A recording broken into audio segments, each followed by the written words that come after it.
2025 primary recruitment নতুন update রয়েছে এই ভিডিওতে। ভিডিওটা মন দিয়ে দেখো, আশা করি অনেক প্রশ্নের উত্তর পেয়ে যাবে। এই মুহূর্তে সবচেয়ে বড় আপডেট, প্রাইমারিতে বেশিরভাগ ক্যান্ডিডেট চাকরি পাচ্ছে। হ্যাঁ, বেশিরভাগ ক্যান্ডিডেট চাকরি পাবে। কেন পাবে? আমি ডিটেলসে ব্যাখ্যা আমি তোমাদের এই ভিডিওতে দিচ্ছি। সঙ্গে এটাও বলে রাখি, তোমাদের সিট বাড়বে। কেন বাড়বে সেটাও বলছি। 13,421 তোমাদের সিট আছে, এর সঙ্গে কতগুলো বাড়ছে সেটাও আমি তোমাদের এই ভিডিওতে বলছি। তো শুরু করা যাক, কেন বেশিরভাগ প্রাইমারিতে চাকরি পাচ্ছে। তার আগে আরেকটা কথা বলে রাখি, তোমাদের বাকি জেলাগুলোর ইন্টারভিউ নোটিশ খুব তাড়াতাড়ি আসছে। তোমরা কিন্তু পর্ষদের ওয়েবসাইট কন্টিনিউ কিন্তু ভিজিট করবে। আর যারা এখনও কল লেটার ডাউনলোড করেনি, তোমরা অবশ্যই ডাউনলোড করে নেবে। তো এবার আসা যাক, আরেকটা কথা বলে রাখি, তোমাদের পর্ষদ কিন্তু খুব টার্গেট রেখেছে তোমাদের ফেব্রুয়ারি মাসেই প্রাইমারির কিন্তু সমস্ত জেলার 23টা জেলার ইন্টারভিউ কমপ্লিট করে দেবে। 23টা জেলা ইন্টারভিউ পর্ষদ টার্গেট রেখেছে একদম কমপ্লিট করে দেবে ফেব্রুয়ারি মাসে। তাই ভরসা রাখো, একদিনে বেশিরভাগ ক্যান্ডিডেটকে ডাকবে, একদিনে বেশিরভাগ। তোমরা যে জেলাগুলো শুরু হয়েছে, 3টি জেলা শুরু হয়েছে, আশা করি সেটা দেখে বুঝতে পেরেছো। ঠিক আছে, টেবিল সংখ্যা বাড়িয়ে পুরো একবারই ইন্টারভিউ কমপ্লিট করে দেবে। তাই ভরসা রাখো অবশ্যই। আর ভোটের যা টার্গেট, ভোটের আগেই তোমাদের কিন্তু নিয়োগ কমপ্লিট হয়ে যাবে। সেটা সময় কথা বলবে। আশা করি এসএসসির ব্যাপারটা তোমরা দেখেই বুঝতে পেরেছো।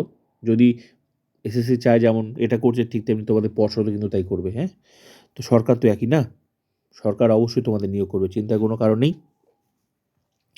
এবার এসএলএসটির বিষয়টা আসি, যে তোমাদের এই এসএলএসটির প্রভাব, এই যে এখানে যে প্রচুর সংখ্যক চাকরি পেলো, এই যে এসএলএসটি 11-12-এ প্রচুর সংখ্যক চাকরি পেলো, ফ্রেশার চাকরি পেলো, এর প্রভাব প্রাইমারিতে পড়ছে।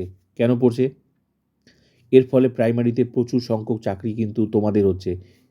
তোমাদের সঙ্গে যারা ইন্টারভিউ দিত প্রাইমারিতে, তারা আর প্রাইমারিতে চাকরি করবে না, কারণ ওরা ইন্টারভিউ দেবেই না। ওরা এখানে চাকরি পেয়ে গেল, প্রচুর ফ্রেশার্স ক্যান্ডিডেট এসএলএসটি 11-12-এ চাকরি পেয়ে গেল প্রচুর। তো এরা তো ইন্টারভিউ দিত তোমাদের সঙ্গে, তো এখন এরা কি হাই স্কুলে চাকরি ছেড়ে প্রাইমারিতে যাবে? তুমি নিজে ভাবো। তাহলে প্রাইমারিতে অ্যাপ্লাই করেছিল কতজন ক্যান্ডিডেট, কতজন বাদ যাচ্ছে। এক তো ইন সার্ভিসরা চাকরি, প্রাইমারি যারা ইন সার্ভিস তারা চাকরি পাবে না, বাদ যাওয়ার কথা রয়েছে।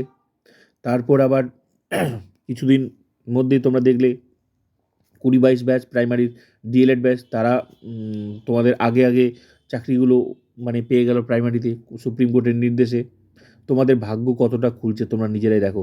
যারা 2025 প্রাইমারি রিক্রুটমেন্টে অ্যাপ্লাই করেছো, তোমাদের ভাগ্যটা দেখো, নিজে নিজেই সরে যাচ্ছে তোমাদের মানে কম্পিটিশন থেকে, নিজে নিজেই সরে যাচ্ছে, মানে তোমাদের ভাগ্য খুলতে চলছে। তাহলে কতজন চলে গেল, নিজেরই চাকরি পেয়ে গেল আগে। আবার এই এই এসএলএসটি 11-12 টিচার, এখানে প্রচুর সংখ্যক ফ্রেশার চাকরি পেয়ে গেল, প্রচুর সংখ্যক। এরা কিন্তু তোমাদের সঙ্গে প্রাইমারিতে ইন্টারভিউ দিত, এখন আর কিন্তু, তাহলে এই হাই স্কুলে চাকরি ছেড়ে তোমাদের ওরা এখন প্রাইমারিতে চাকরি নেবে? এর ফলে ওখানে যারা আছো সবার চাকরি হতে চলেছে, সবার না হলেও বেশিরভাগ ক্যান্ডিডেট চাকরি হবে, বেশিরভাগ।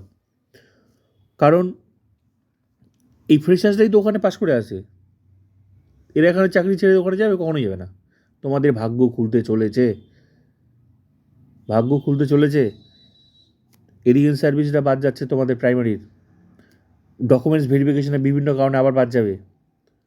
ঠিক আছে, তো তোমাদের ভাগ্য খুলতে চলেছে। তাই আমি তোমাদের বলছি, একটু শুধু ইন্টারভিউটা ভালো করে দাও, তোমার চাকরি কিন্তু হচ্ছেই, কেউ আটকাতে পারবে না।